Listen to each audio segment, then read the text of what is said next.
Gary Neville looking for his first goal for Manchester United. What a time to get it! Oh, what an incredible cross. Another late winner, another Old Trafford eruption. Michael Carrick is undefeated. Sesko is clutch, and United are back in the top four. 3-2 win versus Fulham. 94th minute chaos at Old Trafford. Energy first, control second half, wobbly stoppage time, insanity. How are we, boys? How did you feel about the game? Saf1 is back in the house. Beats Nick is in the house. And our man from North Queensland, we're not even Central Queensland, are you, Elliot? You're on the sunny coast. Southeast, mate. Southeast Queensland. Saf1's back from Old Trafford. He was at the City game. He took his Malaysian luck over there, and we haven't looked back since. How are you, buddy? Good? I'm good, mate. I'm very good. Feeling very excited, very happy. Well, I laugh. I think, like what you're saying, probably I brought the Malaysian luck. I left it there. Like what I told my president, he wanted me to stay longer. I said, yeah, no problem. If you can get my leave till end of May, it wouldn't be an issue. But I left it there. Hopefully this run of 3 consecutive wins will continue through the end of the season. Oh, look, it's been over the last 3 weeks, it's been a whirlwind. It's got to admit, look, as fans, I'm not going to sit here and say we don't deserve it because it's been so tough. And I think the way we're going and the way we're playing, at times we still can see the old United in there, but we can also see great passages of play. And it's so nice to watch this one-touch football and everything like that. And I really think Casemiro coming out last week saying that he's leaving the club. Holy shit, man. We need him to stay. He's playing so good for us at the moment. He needs to train someone up. I don't know. If he's willing to take a pay cut, then yes, I would certainly have Casemiro in the team. But yeah, he's playing like he's winning. He wants to play every single game like a UCL final. Don't you think so? Yep. Yeah, I agree. I do agree with you. It's the different Casemiro, It's yeah. It's the peak of Madrid that we are finding him in. I wouldn't go that far, but no, you can. It's United. It's bigger than Real Madrid. You can see his passion. You can see his passions there, but also, he is out of contract and he needs a new one. So, players sometimes. Maybe. Hopefully he changed his mind and then.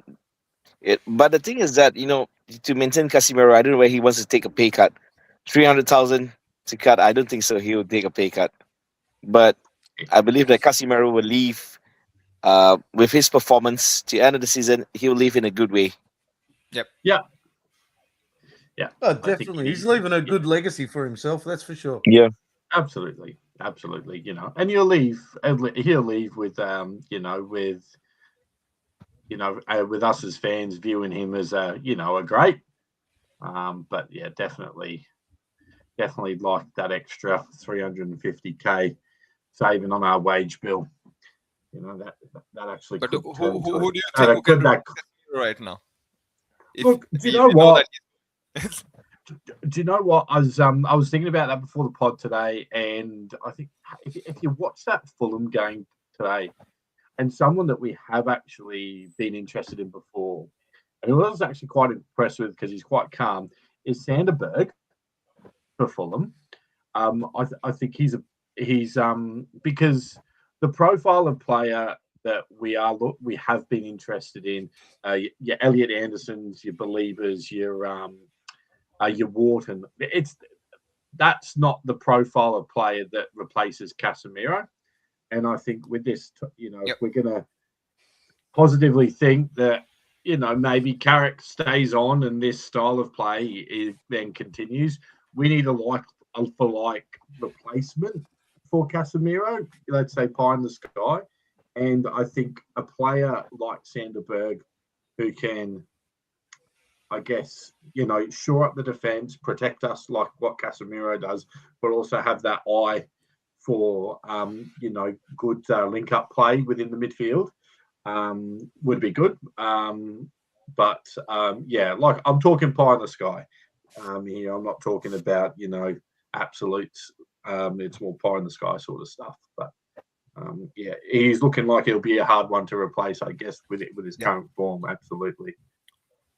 Well, let's get on with the game. Let's get on with the game. Look, when we were talking before the pod started, and I was saying I felt very comfortable in the game at the start.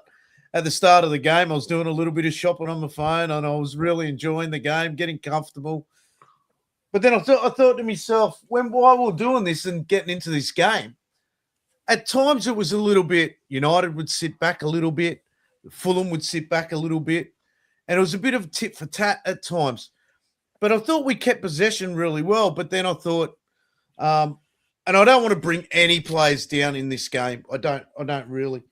But I thought we'll turn certain players. Bruno was turning over the ball a bit and stuff like that. And there was like a little bit of that tiki-taka going on where we'll flicking the ball anywhere, or we'll do that flick pass on the back of the 18-yard box or something like that when we get into important positions and things like that.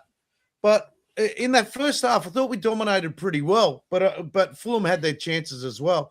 I thought we probably should have had a penalty on Mbumo. Most people Fulham probably don't think so, but he's coming from behind. He's definitely clipped him first before he's clipped the ball, and he's going in one-on-one. So that's a bit of a controversial moment for us.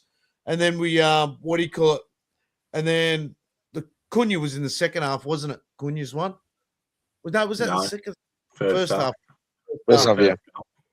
And that was a really strange one for mine, but all in all, I think we played well until we got back to 2-2. I just thought we stepped back too much in that second half. I just could not understand it. When we got to 2-0, it was like, for mine, I don't think we switched off. I just think the way we played, we slowed down the play. There was a stage where our midfield started grabbing the ball and started switching it left and right, but started going back more than going forward. I just thought our transition slowed down a lot. I just thought, I know Carrick started making a few subs and stuff like that, and that's always going to change a few things. But I feel if you keep your momentum going forward, the subs will come in and they'll transition easy. I just thought we switched off towards that back end of the game. What do you think? Look, I think the penalty shout, interesting one. I think if Mbremo stays down, maybe the decision gets reviewed a bit more heavily. I think the decision itself makes itself when Brian keeps going for the ball and has a more or less a decent chance. Cunha's lead-up play we were discussing a bit before, right? And it's certainly a decision that I've not seen VAR make in any game that I've watched before. But I guess if you look at it properly, that's what I want to see from VAR if they're going to be around, is to actually intervene in all aspects of play. This time last year, if a foul like that was committed, it just would have been a corner given, and that's probably what we were all expecting. I liked that they gave the foul for the free kick because they reviewed that part of the play, so it makes sense that they make that decision. So I think that was a good one. And I think overall, what I really liked about us was not so much what we were doing on the ball, but what we were doing off the ball, especially in the first half where, we are waiting for that second or third ball and we're pressing the player very intensely and winning the ball in the defensive half of Fulham, and putting ourselves on the front foot quite quickly.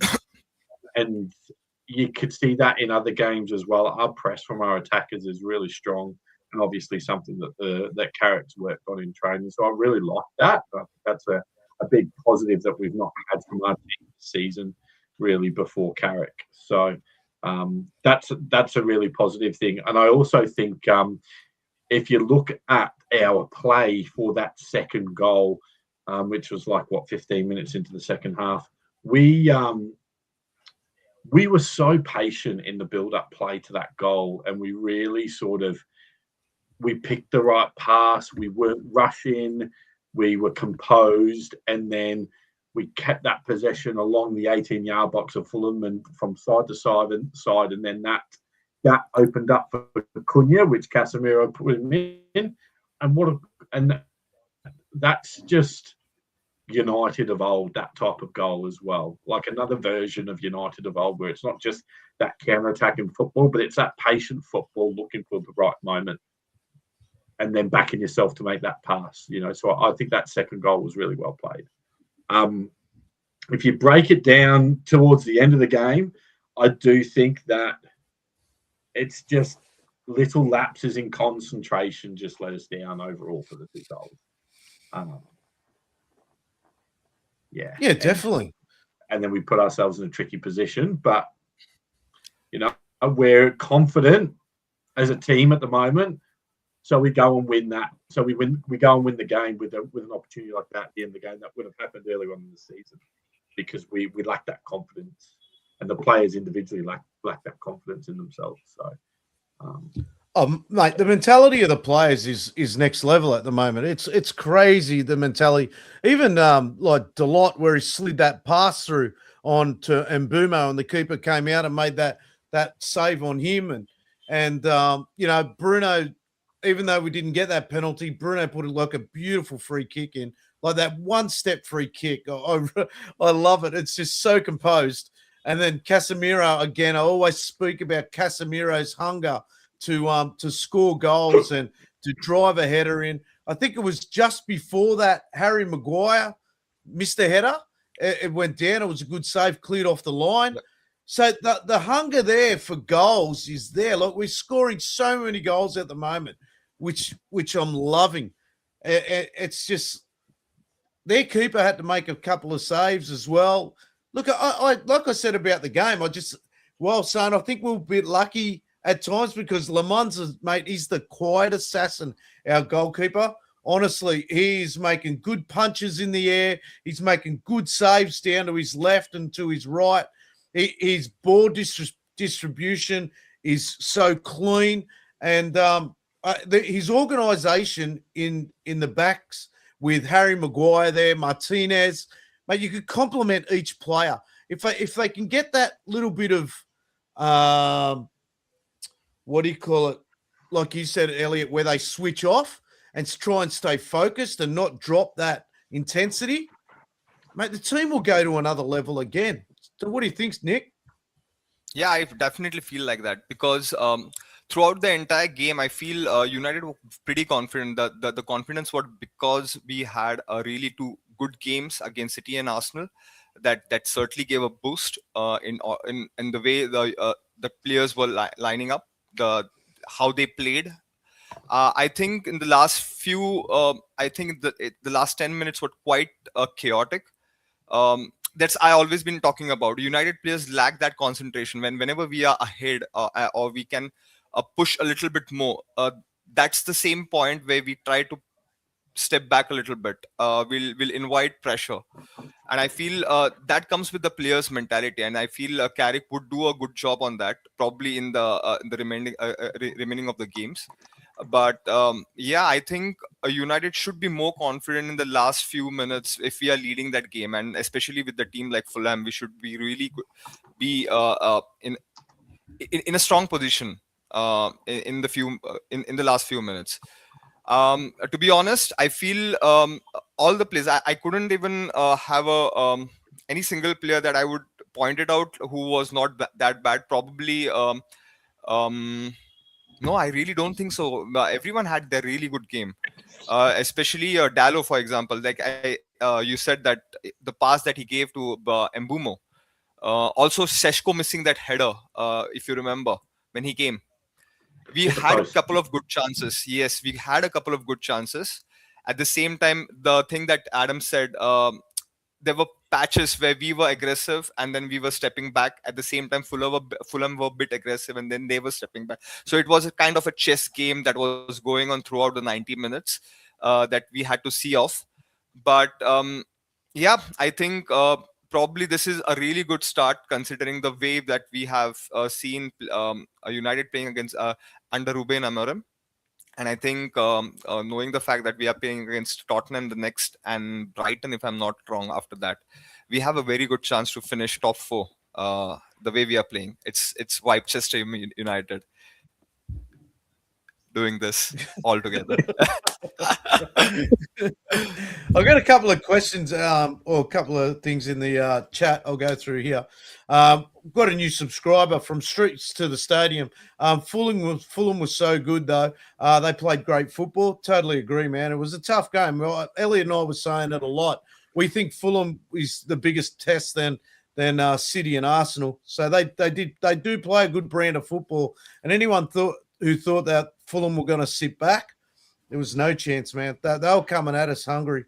And I think that points out as well why we were, as a team, we were sitting back a bit to try and read and understand what Fulham were going to do. I don't think we were quite able to be as well organised prior to the game with what we wanted to do as we were against Arsenal and City, right? And I think, like Adam just said, and we've been talking about, this particular fixture, over the last week or so, and this was always the one that I guess we had our eyes on because it's a team who could sit and let us go for them. But that didn't happen. Fulham are a confident team going into our game today.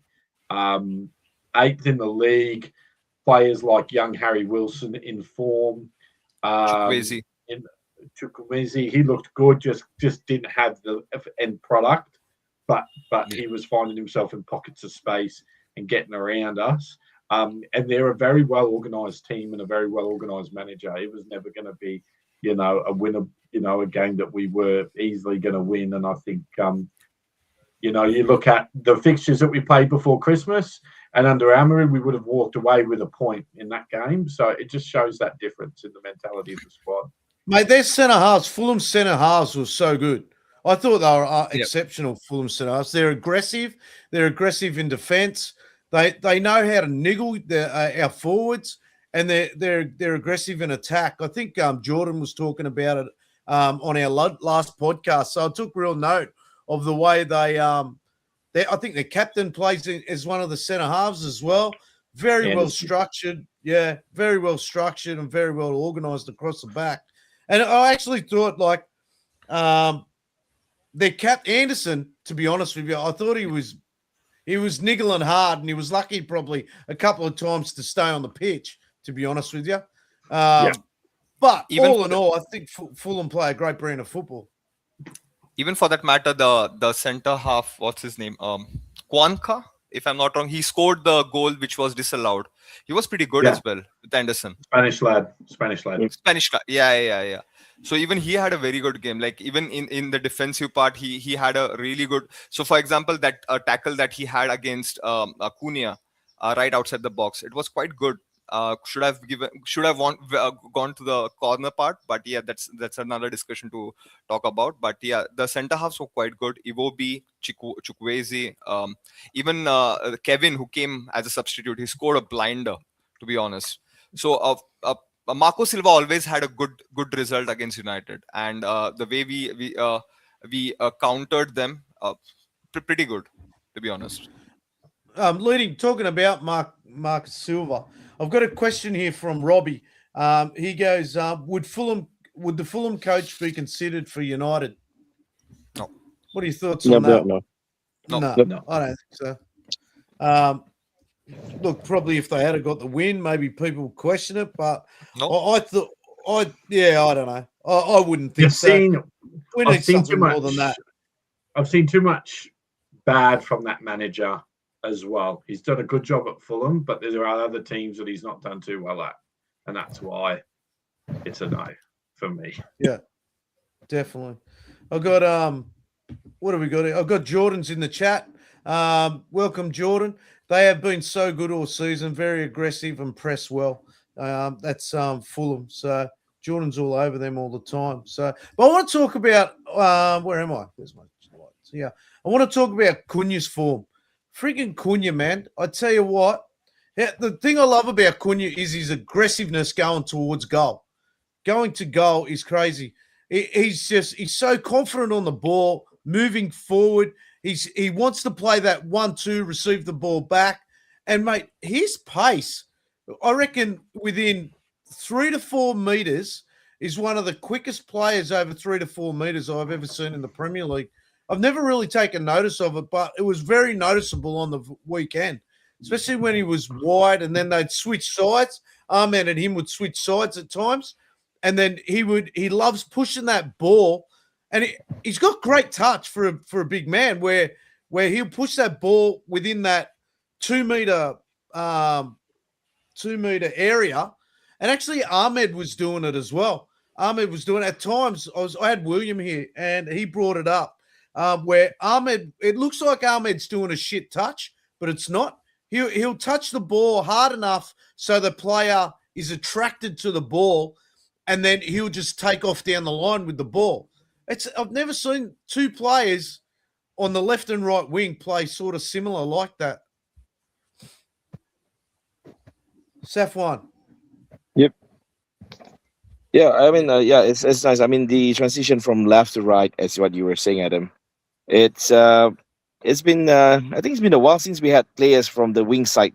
That I think the last time we had was oh God knows, I think it was back during Mourinho or maybe Fergie's time.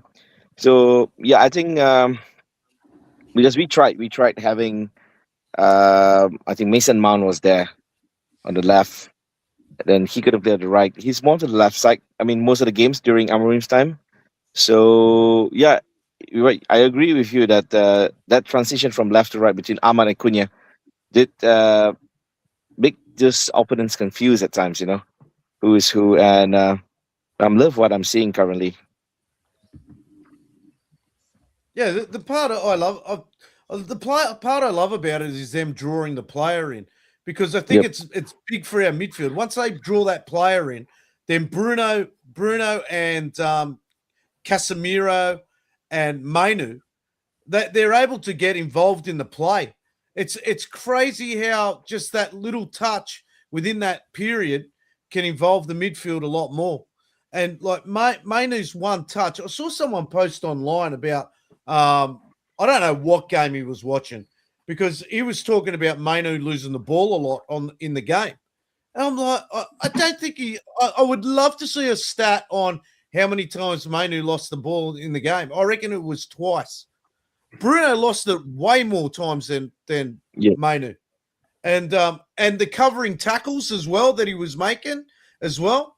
There was, like, we're talking about defense, where I actually thought Ahmed covered for Delot very well at times when Delot was getting forward. So that was very important through the game.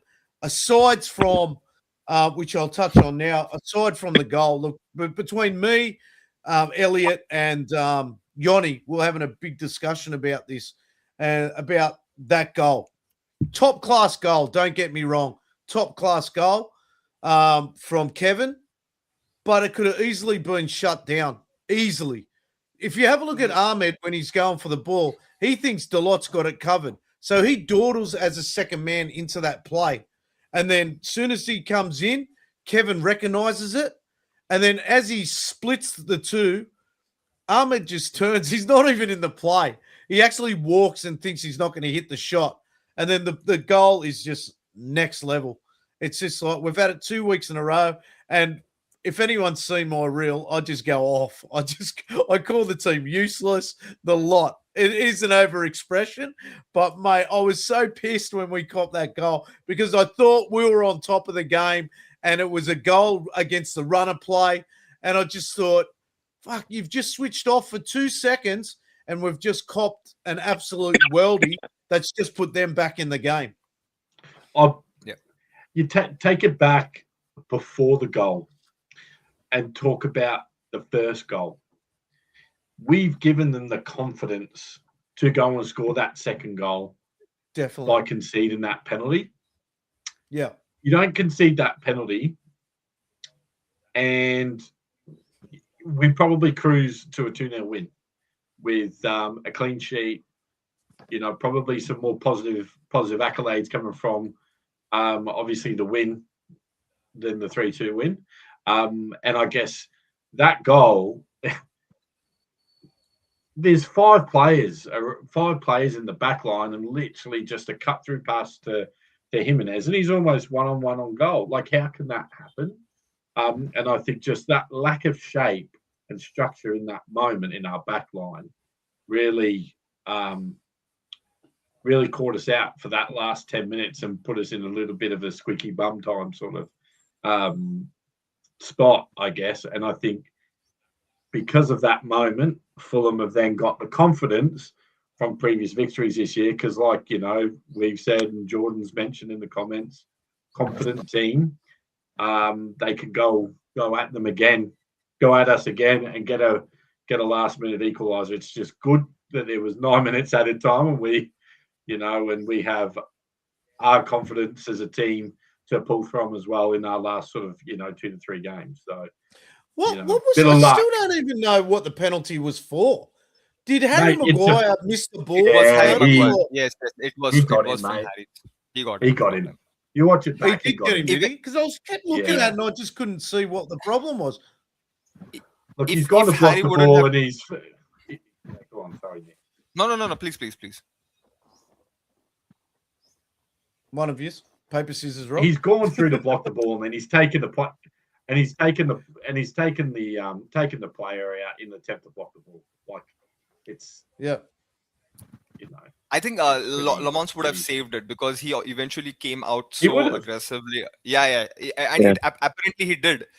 Just because Harry's tackle was quite initial in that period, that penalty was given. Reactive, yeah. Do you think in that penalty when he was taking the penalty, he stopped the fair too many times?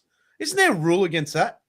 No, the rule is if you stutter right before you kick, then it's they'll allow you to take a retake. They'll allow you to retake the penalty. Not if when you're having a run up. And that's the same discussion we were having with my mates yesterday. Even I felt that he was stuttering a lot before taking the penalty. But the thing was, if you stutter right before you take the kick, then it's not allowed to do it. Yeah. Yeah. Okay. I'm just reading some of Yoni's stats in here. Welcome to the chat, Yoni. I wish he was on today, because he always comes in with these great stats. No, and it's good to see. I'm actually happy that he's put them in there, because he's got here 83%, 86% pass accuracy for the two of them. I guess he's talking about Ahmed and Delot. I guess he's talking about them, maybe. Which I think they had a great game. Don't get me wrong. I just thought that that goal, I just thought Ahmed was very lazy, especially when it was 2v1 and then he got ripped. That's the only complaint I can talk about, those two. That's it. But he's got another one in here. Where is it? Oh, it was Mainu and Bruno. Bruno misplaced 8 passes and Mainu 7. So it was pretty quiet. It might have been just the times of play that was. But, mate, I can't – you can't complain about Bruno, can you? Like, Jesus Christ, man. That last goal. Let's talk – before we get into Cunha's goal, let's talk about that last goal. Like, how many players would let that ball run past the left back? The only other player I've ever seen do that in a goal scoring opportunity, I think it was Pele. Was it Pele or George Best? He went. No, it was Pele in the World Cup. The ball's come across, the defenders come across, and Pele's just let the ball run past. The defender ran past as well, and Pele finished it. And I'm not comparing Bruno to Pele at all, but it's a similar situation where he's drawn the player in, he's let the ball run, and Bruno showed good pace on that. And I'll tell you now, most players would have put the ball in front of Sesko. Yep. but he's put it just slightly behind him because he knew the defensive was quite deep. It was just beautiful. It was so good to watch. And the finish was like prime. It was that good finish. It's that highlight instinctive sort of finish that we've spoken about Sesko having in his locker, since we brought him in, right? And again, it's just, I've spoken about this a couple of times, right? And just the attitude from players, even under Amarin as well, this season has just been polar opposite to what we've seen under previous squads. You're seeing Cunha get dropped to the bench for the first 2 games under Carrick, and he's come on and provided an assist and provided a goal. He started this morning and scored. You look at Sesko. Yeah. Sesko didn't play a minute in Carrick's first game. And that's a guy who's probably thinking, I should be starting here because I've scored 3 goals in 2 games leading up to this game. He's dropped him. He's come on against Arsenal. I think he was part of the link-up play for the 3rd goal, I think. And then he's come on again today, not started, and reacted and scored. Just that change in attitude in our squad, it's just polar opposite to what we've used to. And I think it's just such a positive thing moving forward that we can really build on. It just shows that, I guess, the dressing room's right, the culture's getting better, and a lot of positive stuff that we should be probably happy about, I believe. Definitely. We've got some great comments in the chat here. From Streets to the Stadium against Bassi too, who's like twice his size. Yeah, he's a big man. Tom, it's not just the skill, it's the decision to go past a quicker player in a wide area that's late in injury time. Definition of desire. 100%, Tom, man. But when I sit there and watch that goal, it's so good to watch. You can watch that. You don't even have to watch the goal. You just watch him beat the player. I actually, just before that, I wanted Ahmed to actually take that player on. And he's just switched back, played it back, and then they played it through to Bruno. And the weight on the pass was so good. I guess the pass was from Mazarawi, right? If I'm not wrong. Yeah. See, coming back to Bruno, I believe Yoni has given that stat that Bruno has had like 8 misplaced passes, right? It's what he does. He does all these fancy stuff during the game. Like it's his way of playing. But that 1-2 moments that he creates during the game, it's quite crucial. And we know that. Like I have been very vocal about Bruno in the season when we were playing under Ruben, that probably Bruno won't be the guy who would be fit into that two-man midfield where we were playing 3-4-3. But I feel playing that number 10 and having those knacks of moving around the players, giving those nudges, and then running around the defenders. Only Bruno can do it, and I feel he's very crucial at this point. Like I know for the fact that probably next season we might not see him like Casemiro, but I feel somehow or the other he is the heartbeat that United has been having since Alex era. And that Seshko goal, I was watching that goal quite on a repeated mode. It's a striker instinct to know where the goal is. He haven't seen the goal. His head was down. He was watching the ball, and the way he moved it, and was not watching at the goal. He literally banged that ball right in the middle of the goal, knowing the fact that that particular goal was there in the middle. It's a pure striker's instinct. I think we would need more time on Seshko. Probably he'll develop a lot, and I can see him being that prolific striker. Probably United might be missing, but yes, that was a clear striker's goal that Seshko had in last game. Yep. Yeah, we've got a few more. Did you know? So Bruno's on track. Bruno's on track to potentially break the record for most assists in a Premier League season. Yeah. He's on track. So I think like Henry and maybe De Bruyne might be up there with the most in the season.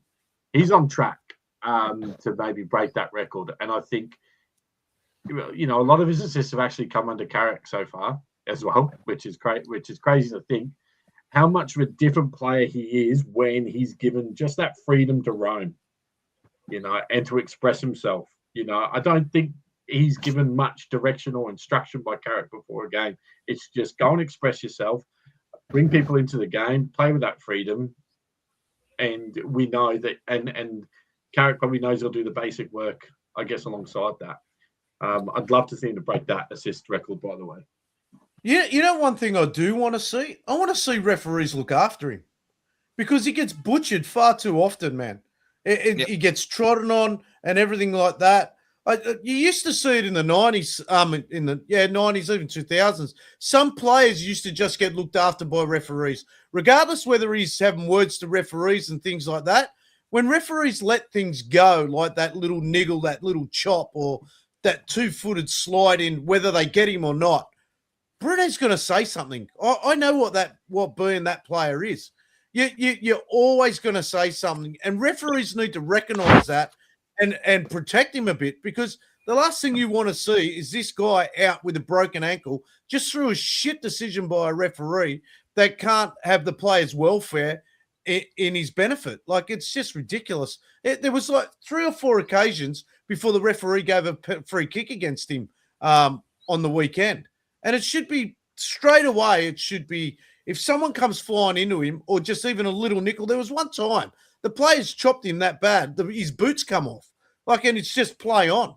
I thought the refereeing was so poor towards both teams, actually, but just that little, they got to look after him a little bit more, or just, I'm not saying like give United free kicks or anything like that, but at least go and have a word with the player that's marking him or something like that. Just say, if you do it again, you're going to be booked. If you keep doing it, you're going to be gone. Just something like that. At least protect him. I've got from Street Stadium, he says Bruno will go down as a great, regardless of the trophies won.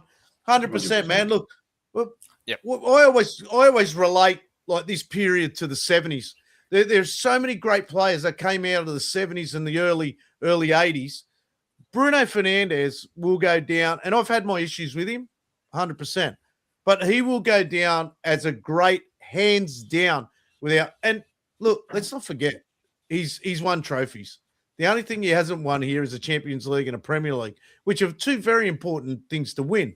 But to claim, unless you win a Premier League or you win a Champions League, you're not classed as a legend. That's crazy, mate. He's carried this team for a long, long time, and definitely go down as a legend in the team. And he's just to add to it, he's got 50 million he was signed for. By the way, crazy. Yeah. As Elliot said, Bruno might be the guy who will break the assist record. So he might be the greatest player from greatest midfielder in the Premier League in this decade, or probably last 2 decades. So never had a doubt that he won't be a legend for United. I feel the legacy that he had in United fabric does make him want to have that Premier League medal at the end of his career, like, because he has given everything to United. And I feel honoring him with the Champions League or a Premier League would be the best thing that this team can do it.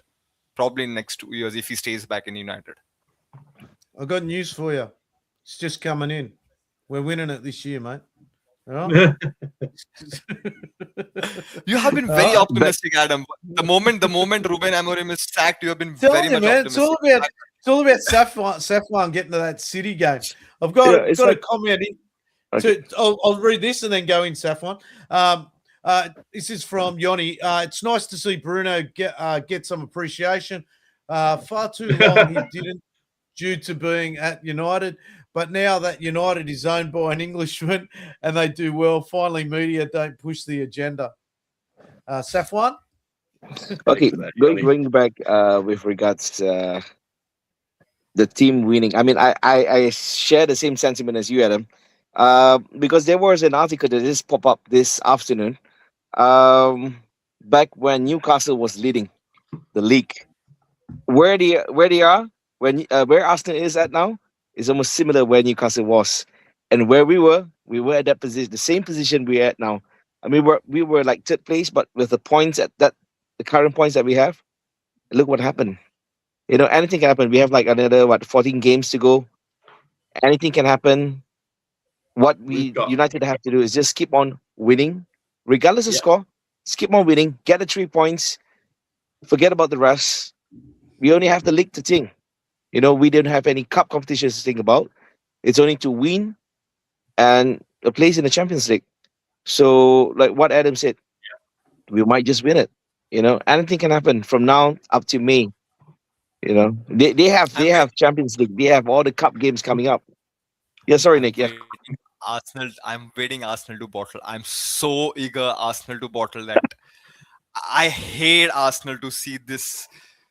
Oh my god, the fans, the club itself, it's a pain in ass. I don't want Arsenal to win the league. Yeah, you never know what can happen. Like we are just 5 points behind third position, 6 points behind City, if I'm not wrong. yep. And yeah. if yep. So I'll, let's I'll see. bring think- I'll Adam, bring up the ladder. I'll bring up the ladder. We're going on nearly 45 minutes, so I'll bring up the ladder. This is the ladder. I think Saffron's absolutely right, and you just gotta, you know, we as United fans, we're dreamers. We like to, I guess, think that we are optimistic at times.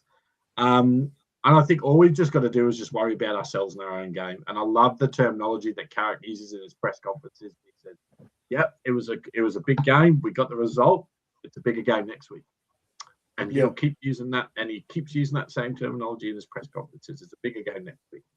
I'm also hopeful for Arsenal to bottle it, but I think we gave them a good kick up the arse last week, and they had a decent result this week, didn't they? Away from home. Yeah. So we just got to look at us. We've got less games to play. We've got to manage our players, manage the team. Every game's bigger. We just keep trying to win, and we'll see where we're at the end of the season. That's all we can. I've got Jordan. Look, I know I've got the map up there, but I'll just put Jordan's chat up. We're big on this one too. We're all rooting for the for the own goal to get the golden boot as well. Arsenal got another own goal this week, which is good. He's really pushing for the own goal golden boot. So yeah, we're definitely rooting for that. That's for sure. We're doing a few reels on that, and it certainly gets the Arsenal supporters heated up over it. So, but you know what? Did you know Casemiro has got he'd be joint second in Arsenal's goal scorer tally this season if he was an Arsenal player. I think he scored 5 goals. Yeah. Well, he'd be in line with the own goals as well. So we've got Arsenal at the top on 53 points. We've got City on 47, which is a shame because I don't want City to drop points because they're closer to Arsenal. So there's a bit of a gap opening up there. Villa's on 46 and we're on 41. So, you know what? We're not far away. We're not far away there. The big thing for me is actually we're in a positive for our goal difference, which is good. We've been looking at that 0 and maybe a -1 or a -2 over the last few years. So it is really, really tight in that top 5 or 6. Liverpool's there on 39, Chelsea on 40. So, as much as we talk about, United need to keep winning, far out. It's that top 5 for Champions League is so tight. It's crazy. Exactly. I've got here from Street to the Stadium. We've drawn 8 games, and it's scary to think we've drawn 8 games where we would be. It's mind blowing. We could have won few games which we have drawn. Like I think the game against Leeds probably. few. I guess there were two more games that we would have easily won, and then the position would have been a totally different scenario in the league. It's the three games. The 3 games leading up to Christmas, where we drew at Exactly. Burnley. We lost. Yes. We lost to Everton.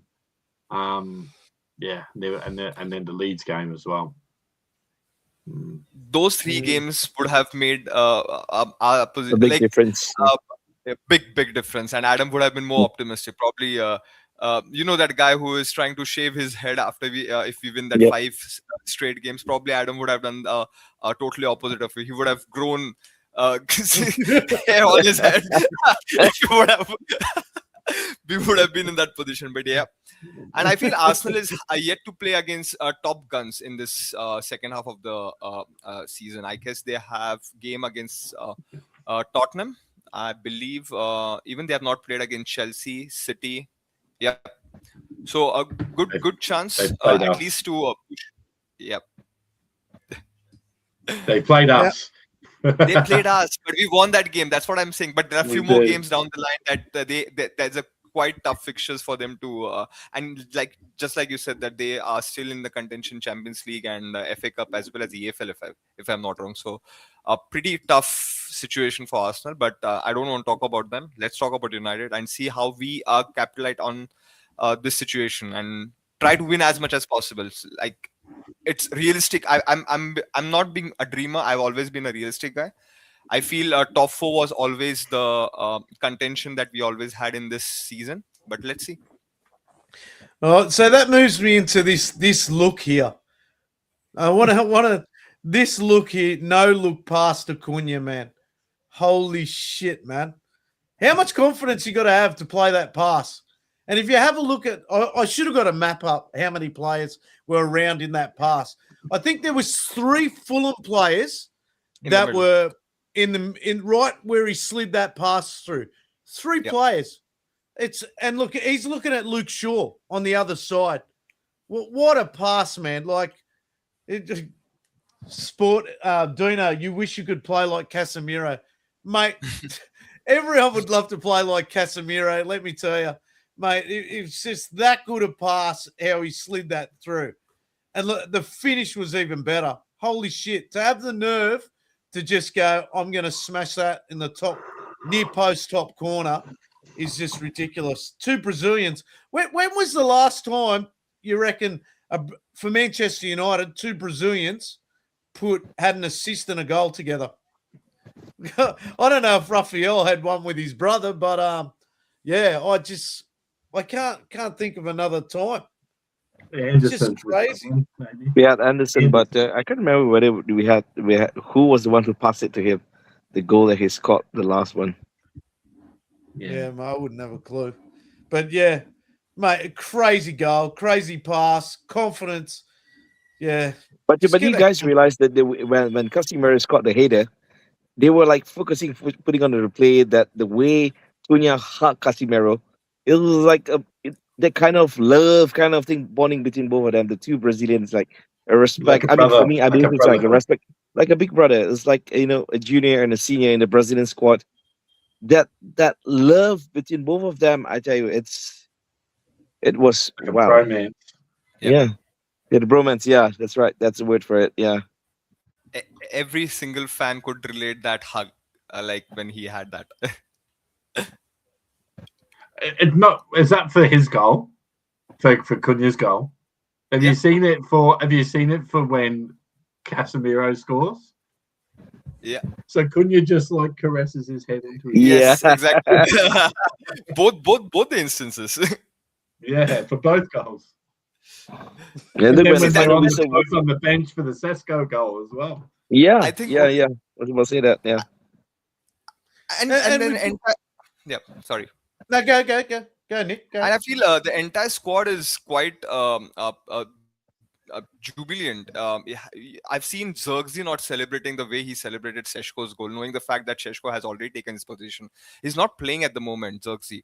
I know he's injured, he has some knack, but every single player, Euro for that matter, Kobe, they celebrated each and every goal like they have scored It's not like they have been Like they seen score continuously themselves. playing. Yeah, exactly. Yeah. I've got one here from Dino. It's great. It's a good one. It's really good. The world has changed when you have Brazilians and Argentinians hugging each other, Licha and Casemiro. See they do it in the World Cup. Yeah, here's another one. It's so positive. It's great. It's so positive around this team. It's great. There's an aura around brotherly friendship in the United squad. Beautiful to see.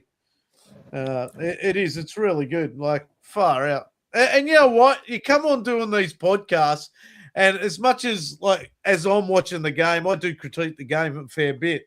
And if you're on TikTok, I actually post stuff on TikTok that I would not post on YouTube and Instagram, right? Because you get away with a lot more.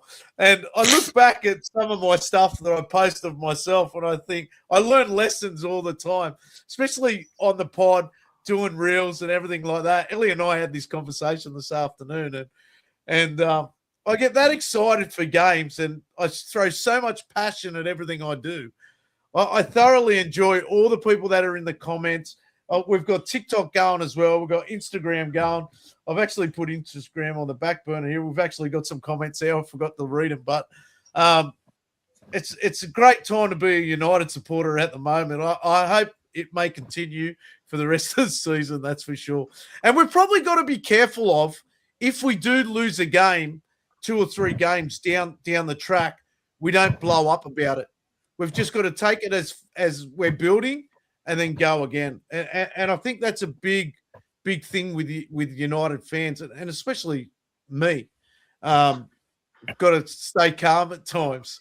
But you know what? I want to talk about this to yourself. Replay this to yourself when you're feeling like that. Yeah, I spent 2 weeks up at Dino's, and I spent a night with Elliot. So they both know what I'm like when it comes to a football match. So it's just, I'm that excitable when it comes. What have we got here from Dino? You hate United and to war. I don't know what that means, but anyway, it's one of Dino's code comments. As if you're not blowing up about it. No, I'll try and stay calm, Dino. Sorry, I mean, what have you seen the changes in Kobe's game? In 3 games he has been playing, he's been missing out during Amazon. I don't think much has changed in his game. I just think he's getting minutes now. I think last time, and now he's playing with Casemiro a lot more and things like that. It's just he's got a manager that trusts him, and that's a big thing. That's exactly what I was going to say. And that's not just for Kobe. That's for every player. You've seen Licha come out and say, "When I feel loved, I give everything for the badge." Now, there must have been something going on there between him and Amarin to actually come out with that comment, because players don't actually come out with those Kobe comments. Say that? No, not Kobe. Licha.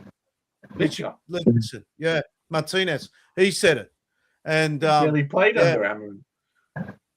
Yeah, I know. He said, but he came out and said that a bit on an interview when Carrick's the manager. He said, when I feel loved, I give everything. It was actually just after when Scholes and Nicky Butt said something about it.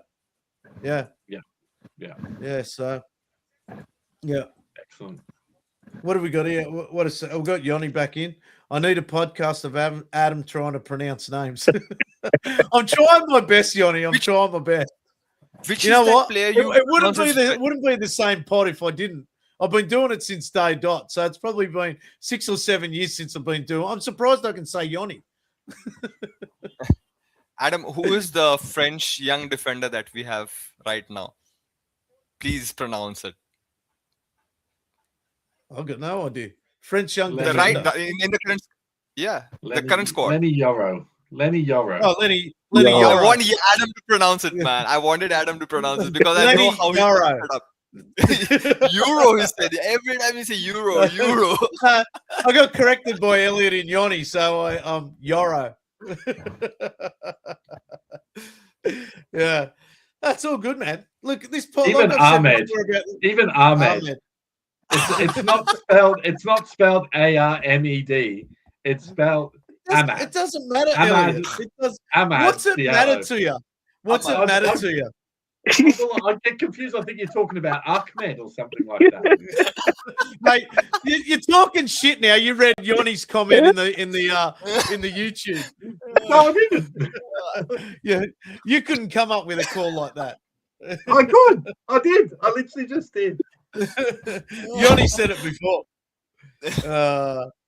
Mate, it's the Maltese Aussie coming out of me. I probably speak more Aussie than Maltese. Mate, just as well, stones don't hurt me, mate. I just go with the flow, and I don't really care. Just the sticks. Just the sticks.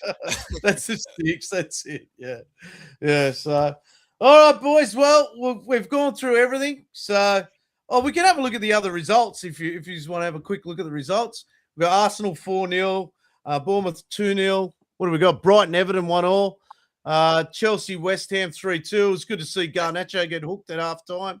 That was a WWE fixture. What do you call it? Liverpool 4-1 over Newcastle. That's the result we're talking about before. Villa, Brentford 1-0. United 3-2. Forest 1-1 with Crystal Palace. Spurs 2-2. And then Sunderland, Burnley tomorrow morning, 7 a.m.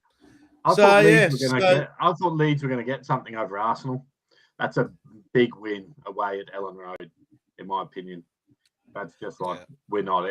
Did you watch the game? I didn't watch the game, but I saw the second goal was the own goal, so I can imagine that. That's them coming out and saying we're not going to bottle it. Basically, that's them maybe saying that. I don't know. Yeah, you know what? We've probably done Arsenal a favour beating them. We've probably done them a favour because they're probably gone back into the dressing room and said, "Well, that's a warning. That's a warning sign. We need to pull our heads in and we need to move on and win this thing." Definitely, it happens in dressing rooms big time. You only need to win. You only need to lose one game, and it's probably woken up Arteta as well. He's gone. We're going to have to be more positive going forward and things like that. So, yeah, well, I think Arsenal will win the league, but a lot of pundits have said that. You know, it wasn't as big of a game for Arsenal as probably what it was for us because they were still, you know, they had a decent gap between them and City, and I guess that gap has now been, I guess, reignited with City dropping points to Spurs, and I think Spurs when we play them, they will sit back and get us on the counter. I was that goal from looking Solanke. forward. I'm still a little bit hesitant of that game. It's at home. We should be getting the result, but Spurs, might have a little spring in their step after maybe upsetting City and getting a point. I don't know. But it's watch along. It's early kickoff. I was going to jump about that. It's gonna be the biggest watch along. Aren't you going to Brizzy? No, Dino's not going. Dino's not going. So I'm going to stay home, have a few beers. The Worldwide Reds, we're going to run the biggest watch along of the season. It's the last early kickoff. Get around it. We want everyone on. The more the merrier. Let's have a party. Definitely. That'll be a good watch along this one for sure. I want to finish the pod on Safwan, right?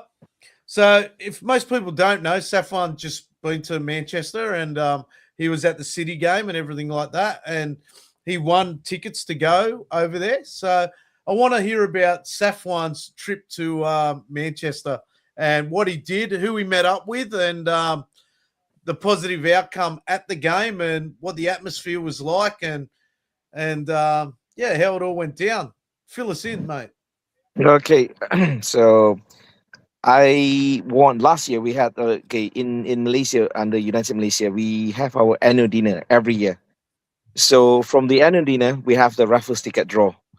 So at the end of the event, the dinner that we had last year, my number came up, and I was just lost of words. And when my number came up, so it was all expenses paid for. The air ticket was sponsored by Malaysia Airlines, which is also the company that I'm working with. Apparently, but yeah, but the ticket they sponsored the dinner tickets for the airfare and the rest accommodation, the tickets to Old Trafford is all covered by the club. So yep, down the line from June last year up to took me about 7 months to get things everything prepared. Was really pumped up. I left Malaysia on the 15th and arrived at the 16th and immediately went for the stadium tour. Um, I've been to a couple of stadium tours at Old Trafford, but this was different because uh, a legend was one of our tour guides as well in Andrew Cole.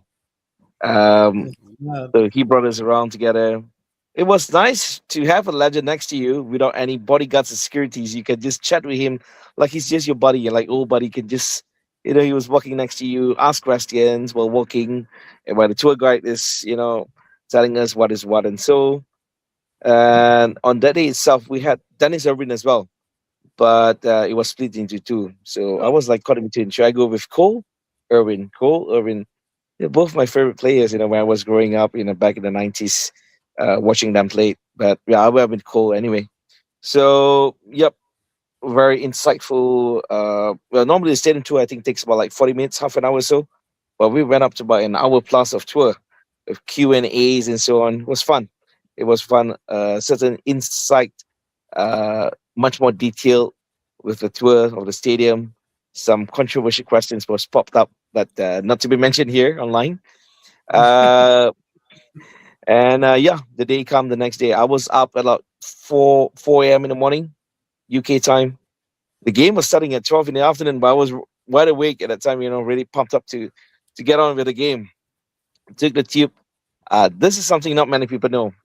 When I was taking the tram, which the apartment I was staying nearby the train station, when I was walking, I was seeing this guy. He looks so familiar. Guess it was who? Our beloved South African player, Fortune. He was all there standing Vincent. alone by himself. Yeah. But out of respect, I did not bother him much because I could read the way he was standing alone. He said, "Okay, I want my private Yeah. space." Space. So Yeah. I respect all of that. So the only thing I went there, I just greeted him, "Hi, good morning, Mr. Fortune," and he just smiled, "Hi, good morning." That's it.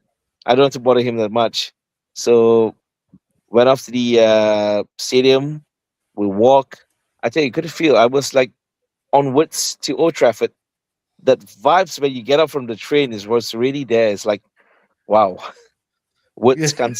I can't say anything. I was just speechless. I was just continuing. I was just, we went through and I met Wes Brown again.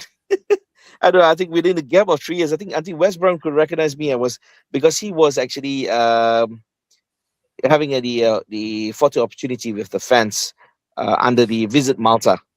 Visit Malta was having a Right. booth there. Yep. So I just queue up myself and then waiting for my turn, and then he looked at me and said, "I remember you." I was like, "Okay." The first thing he said, "Excuse about me," was my glasses. Yeah. You remember the glasses I used to have, the Oakley's glasses. So I had a chat with him, and yeah, it was nice to talk to him again, and said he's coming down to Malaysia soon. I said, "Okay, looking forward to see you." And yep, we got ready for the match itself. The atmosphere in the stadium itself, while fans were coming in, was wow. And back to the Electric. match. I think I don't know where you guys received the commentary, but Preacher Drury said like United. I mean, Old Trafford hasn't been that kind of atmosphere during halftime with fans clapping, cheering. And the last time we had that was when Ronaldo came back for the second time to Old Trafford. Because I believe that it was a very positive first half, even though it was a nil-nil scoreline at the halftime. But at the third minute, we were attacking. Maguire had his header save, and we had two offside goals. Wow, I was like, this is unreal, man. You know, and where my That's right. position It was was, three. I was sitting right next to the Stratford. I was right in between of the corner flag where Stratford and then I had my view was just right in front there. I was like, I could see the player like right in front of me. I didn't have to zoom in the camera. It was just right in front of me. So excuse me for what 1 second. Yes. Yep. So yeah, I mean, the crowd was right. You keep on sitting down, standing up, sitting down, standing up. That sound of the chair flipping back, there was a sound in my ears. Seriously, you know. Yeah, I mean, when the goals went in, that's it. But I love that first goal. I tell you that when we counter attack from Bruno to fast to Mbomo, when I went back and looked back at the replay from the top view of the camera, that was like top speed goal. I tell you, that was amazing. Yeah. So and then we went to the second goal. The rest is history. But the controversial part that everyone would be asking until today, why wasn't there a replay with regards to that goal? It was a goal. I was right in front there. I have the recording. I have to check back my phone. It wasn't offside. It wasn't offside. It was an onside Yeah. goal. So people were saying, it could be a bookies game. They want to keep down the score at 2-0, not 3-0, and so on and so forth. But Was that Mount's I goal? think, Yeah, Mason yeah, Mount's goal was Mason onside. Mount's goal, yeah, it's a goal, yeah. Yeah. No, Is I the thought I mean, offside. if you minus off, you chalk off the offside goal, which you saw offside when you look back again. We could have beaten them 5-0 on that night. Yeah. What a game to be at, man. We What a game tormented to be at. City, and I know it's like this was one of the best United City game for quite a while, for a Yeah. long time. So yeah, I tried to stay in the stadium for quite a while to absorb that atmosphere before I left the stadium. In between we tried waiting for players coming out and in and out of the stadium, but it was a bit tough. I only managed to get videos because the crowd was there. They were saying next time if you come here again, come for the night game, you might have a chance. So yeah, but I tell you, next to me, two couples were strangers. But I like what I posted on my social media recently. It's like that's one thing about United. We are strangers, but we are like brothers and sisters there in the game. It's like we're hugging each other. You're like, regardless where you're from, your color, whatever it is, we bleed red. So it's like that kind of It's I to be honest with you, I'm not shy to say I cried after the game. Tears of joy, satisfaction, And people were saying, you've been to Old Trafford before. I said, this is different. Coming up with your own money, but this is, you when you win something, and then deservedly you went there for. Okay, this is my first derby game, Adam, Elliot, and Nick. I mean, I've been to games before, but it was all more the mid team against United. But this is my first ever derby game. Yeah, but you know what? The thing about Old Trafford is, no matter how many times you go there, you still feel the same way. Like, yes, the people that live there take it for granted. They don't get what it's like to be, as they say, tourists, to live your dream and go there. They don't get it. I still remember the first time I ever went. What was it? Probably about 20 years ago. And when I got off the plane in Manchester, and I put one foot down onto the airport, I said it. I fucking finally got here. I finally got here. And then the first thing I did was, I was only staying next door anyway, but I didn't even worry about my luggage. I just went straight there, walked around the stadium, just like you're in awe of the joint. It's just like they don't get it.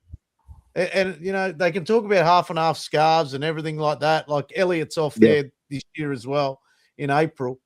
And there is nothing like it. There is nothing like it in the world going to Old Trafford. It's ridiculous. I don't know what it is. It's the passion, the drive, the aura. They talk about the aura. It's just when you go there, it's just this mass. And we talk about, we can talk about like the new stadium being built and everything like that. There's nothing better than getting in that stadium and you're in one of those spin entries and going through the old school entrance into the stadium. There's nothing better. Every time I walk through it, I'm just like, how cool is this? It's just brilliant. It's just unexplainable. Yeah. It was fun. I mean, I would love to go there again. We are going to have our next annual dinner this time in Kota Kinabalu. So, Adam, we are looking forward to you to fly down to Malaysia, to Sabah. It's on the 27th of June. You guys are most welcome. Yep. I'll let Adam know if you guys want to come down to Malaysia for our annual dinner this time in Sabah. It's on the 27th of June. Yep. So we're expecting about 1,000 over guests of all United fans from the whole of Malaysia who are a member. Yeah. So yep. So I've got a comment here in the chat. It says, "Do we appreciate the lifestyle we have here in Australia?" I will tell you right now, I do. I barbecue all the time. I go to the beach all the time. I dine all the time. I appreciate the country we live in 1,000%. Yeah, 1,000%.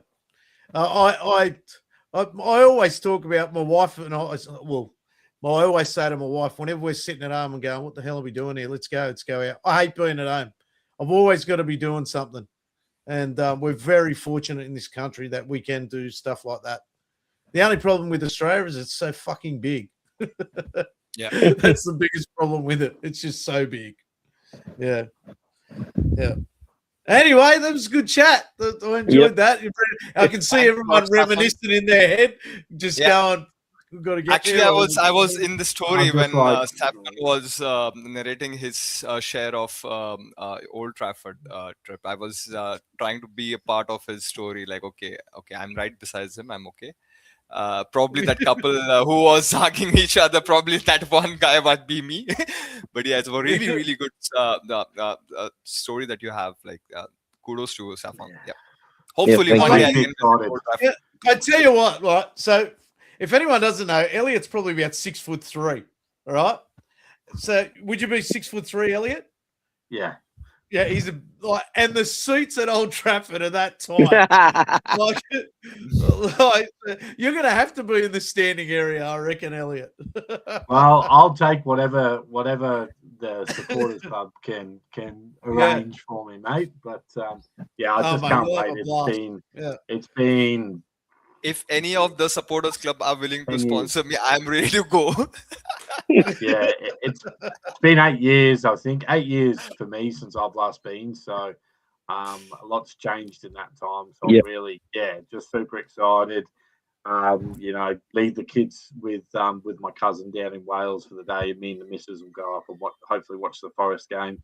Last home game of the season, if the tickets come through, which is always a good occasion. Casemiro's last home game, so there'll be it'll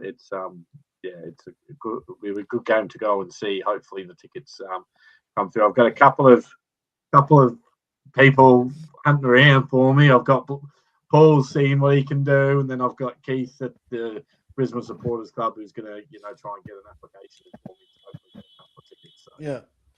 What do you call it? I've done the last home game of the season, and it's brilliant. It's so good. Everyone's on their radios listening to results and everything like that, and it's so good around that area at the time, that last home game. So I did the last home game of the season when Giggs had that 4-game interim stint. Well, I did the last home game when we played. Who was it? Who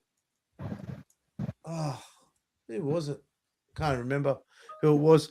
And I had to fly out to Malta, and City won it in the last minute. That was me. 2-10-11. That I was Devo. I was in Malta watching that home game. I was in Manchester, mate. I had the worst hangover. I was 3 days in Manchester just on the drink, nightclubbing, bar to bar. Oh, mate. And I was watching the game in Italian, and I had Alyssa at the time. She was only very, very young, and she would go to the bar next door, which was a City bar. And when they went into extra time, she came in. She goes, "They just scored," and we had finished the game. And I've gone, "Oh, you're joking. How much injury time is there?" And then she's telling me. She comes back crying her eyes out that we just lost. Oh, a memory I'll never forget. It was ridiculous. Yeah. Anyway, We want to forget that year. Hopefully, we may get that trophy back when those 115 charges go through, because that's one of the seasons. So Maybe. yeah, Maybe. so We're still waiting for that to happen. yeah, still waiting. Yeah. All right, boys, we'll wind it up. Wait a sec. I've got it. What do you all think? What do we got here? Where we got? One last Yeah, comment. Just one last comment. How interesting would have it been if United had beaten Everton at home and picked up a few more points before Carrick's taking over? Yeah, we've gone through the all that. It's one of the things we've been talking about a lot of the time. You know, what ifs? Yeah, that's my mate. But it's now nice to just move forward, guys. I mean, all United fans should put whatever is the past. We move forward. As I was saying, the next 14 games will be crucial. We have 2 more hams to beat. We beat 1 ham yesterday. We got 2 more hams coming up in Tottenham and West Ham. Yeah. So let's make it and get the guy to cut his hair. He has to shave his hair. It's almost there. Get him a haircut. Come on. I got one more from Tom. I got one more for Fergie's last season for me. Liverpool at home in the middle of the whole Suarez and Evra situation. We all thought Evra scored, but when watching it on TV later at night, it went down as a Vidic goal. Yeah. Mate, there's so many good memories out there for United, and we're all happy at the moment. So hopefully we roll into Tottenham, and like Elliot said, we'll do a live. So hopefully we can get the boys on the live. I don't know what Beats Nick does, but he loves a live. So he does. I love what? Sorry, you love a lot. You love a live when we do a match day live. So. I had a request from Adams that hopefully I can get few of my mates doing a live, and then we can abuse in our mother tongue, and that time we can have that some TikTok explicit TikTok content. And I want to see them doing their dancing when we score or something like that. No. From now onwards, I'm doing only this. Not this, only this. All right, boys. Thank you for coming on. Anyone still in the chat, make sure you like, share, subscribe. We're on TikTok. We're on Instagram. Like everything on YouTube. Like everything we go. Worldwide Reds. We're all doing our best here. We'll bring out some reels during the week. I'm encouraging Elliot to do a few. If anyone else wants to do a reel, I'll throw them up there. No problem. We're all about just having a good time here. And anyone wants to come on, hit us up. We're always loving new guests, and we do have a fair few people that want to get on, so it's great. We're never lonely, which is good. So I'll talk to you later. See you later. See you guys. Cantona, Gary Neville looking for his first goal for Manchester United. What a time to get it!